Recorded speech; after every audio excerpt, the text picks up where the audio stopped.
Ladies and gentlemen, we are witnessing history in the making. While the world was busy writing Meghan Markle's obituary in the media landscape, she was quietly orchestrating what might be the most brilliant comeback strategy we've seen in decades. And it all centers around 8 simple words: Confessions of a Female Founder with Meghan. But this isn't just another celebrity podcast. Oh no. This is a masterclass in strategic reinvention, brand positioning, and, dare I say it, pure entrepreneurial genius that has the entire entertainment industry scrambling to understand what just happened. Because while everyone was expecting another royal tell-all or celebrity interview show, Meghan did something completely unexpected. She positioned herself as the mentor, the guide, the woman who's been there and done that in the business world. And the results? Absolutely staggering. The numbers don't lie. Let's start with the facts that will blow your mind. Within hours of launch on April 8, 2025, Confessions of a Female Founder shot to number 2 on Apple Podcasts' overall chart. Number 2, not in the business category, in the entire podcast universe. But here's where it gets even more interesting. It hit number 1 in the business category, beating out shows that have been established for years. We're talking about podcasts with massive corporate backing, celebrity hosts, and million-dollar marketing budgets. And Meghan just waltzed in and took the crown. And get this, her As Ever brand, which she's promoting through the podcast, sold out in less than 1 hour. The limited edition Wildflower Honey, gone in under 5 minutes. 5 minutes. That's not just demand, that's hysteria. That's the kind of response that makes Fortune 500 CEOs weep with envy. The strategic masterstroke. But here's what the critics are missing. And trust me, there are plenty of critics throwing shade. This podcast isn't really about business advice. It's about something much more powerful and subversive. Meghan has positioned herself as the successful entrepreneur who's made it despite the odds. Not the struggling royal trying to find her place, not the celebrity looking for relevance, but the boss who's built something from scratch while everyone was watching. Think about it. She's interviewing Whitney Wolfe Herd, the woman who built Bumble into $1 billion empire, Jamie Kern Lima, who sold IT cosmetics for $1.2 billion, Sara Blakely, who turned $5,000 into the Spanx empire. These aren't just random successful women. These are the titans of female entrepreneurship, and they're sitting down with Meghan as an equal. The message is crystal clear. Meghan belongs in this room. She's not the interviewer trying to learn from them. She's the peer sharing the table.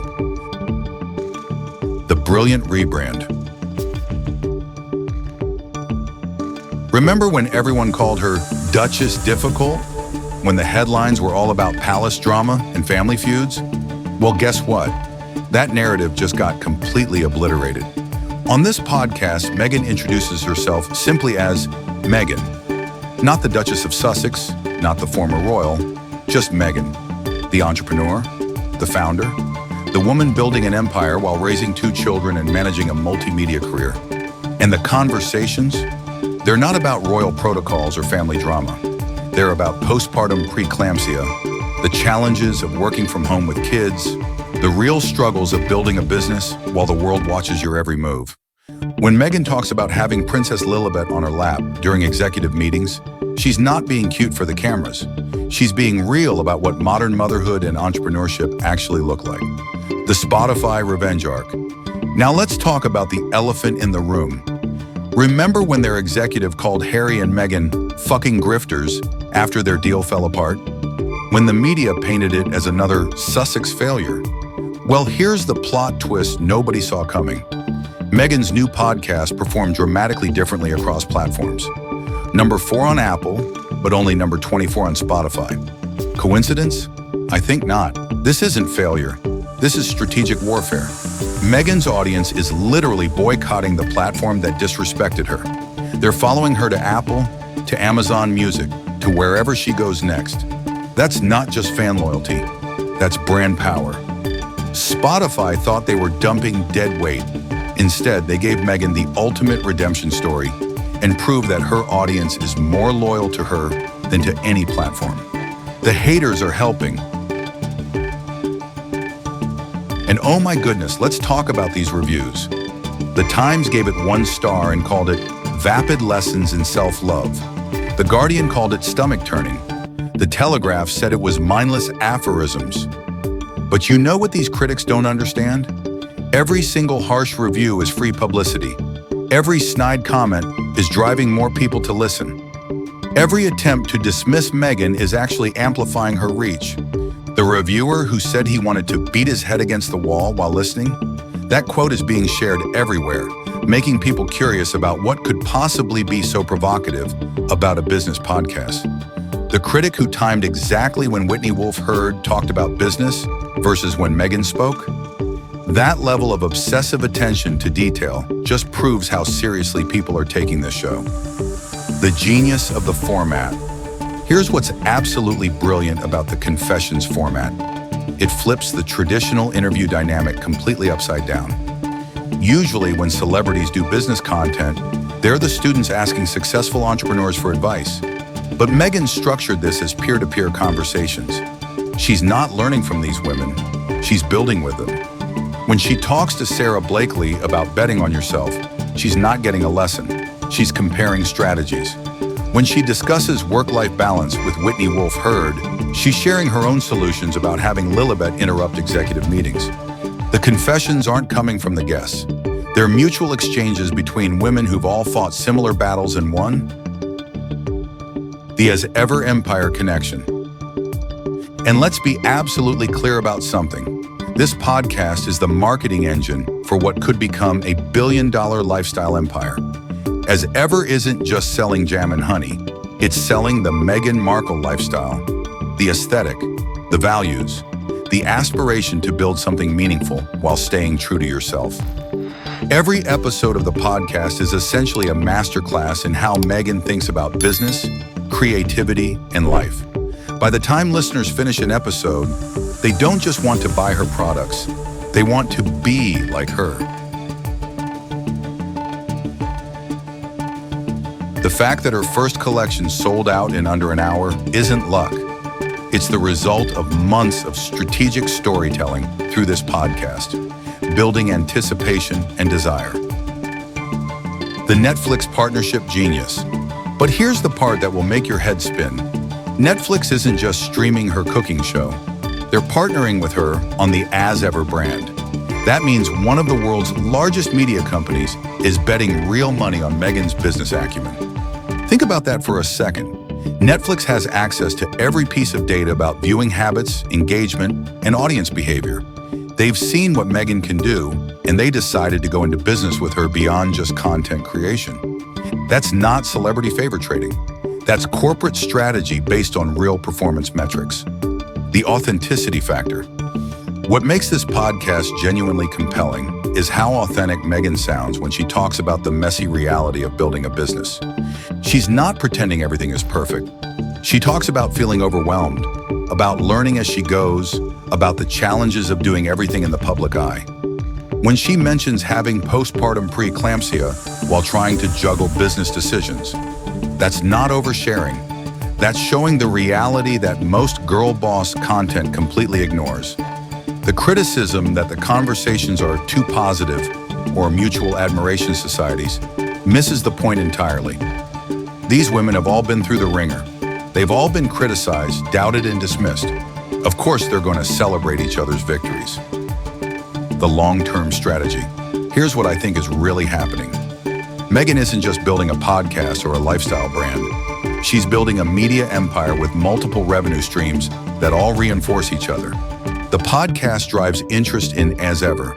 As Ever creates content for With Love, Meghan on Netflix.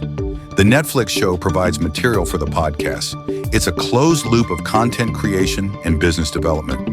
And unlike traditional celebrity brands that rely on the star's personal fame, this system creates value independent of royal drama or media controversy. Whether people love Meghan or hate her, if they want to learn about building a business, they're going to end up listening to her content. The critical response reveals the truth. The harshness of the critical response actually tells us everything we need to know about how threatened the traditional media establishment feels by what Meghan is doing. When the Times spends that much energy tearing down a business podcast, it's not because the content is irrelevant, it's because the content is working, and it's working in a way that bypasses traditional gatekeepers. Meghan doesn't need magazine covers or newspaper features anymore. She has direct access to her audience through her podcast, her Netflix show, and her brand. She's built her own distribution network. The critics can write all the harsh reviews they want, but at the end of the day, Meghan's products are selling out in minutes and her podcast is topping the charts. The future is female-founded. What Meghan has really done with Confessions of a Female Founder is create a new template for how women can build and promote their businesses in 2025. She's shown that you don't need traditional media validation. You don't need to play by the old rules of celebrity. You can build direct relationships with your audience, create genuine value through your content, and scale that into real business success. Every woman listening to this podcast isn't just hearing business advice. She's seeing a blueprint for how to build something meaningful in a world that often doesn't take female entrepreneurs seriously. The Meghan effect. The most fascinating part of this entire phenomenon is how it's changing the conversation around Meghan herself. 6 months ago, the narrative was all about royal drama and family dysfunction. Today, people are debating her business strategies and analyzing her marketing techniques. She's successfully shifted from being a subject of tabloid gossip to being a case study in entrepreneurial success. That's not an accident. That's strategic communications at the highest level. The verdict. So here's the bottom line. Whether you love Meghan Markle or can't stand her, you have to respect what she's accomplished with Confessions of a Female Founder. She took a failed Spotify deal and turned it into a launching pad for a multimedia empire. She converted criticism into curiosity and controversy into customers. She transformed from being a celebrity trying to find her place into being an entrepreneur that other entrepreneurs want to learn from. The podcast isn't perfect, and the reviews aren't universally positive, but perfection was never the goal. The goal was to establish Meghan as a serious player in the business world, and mission accomplished.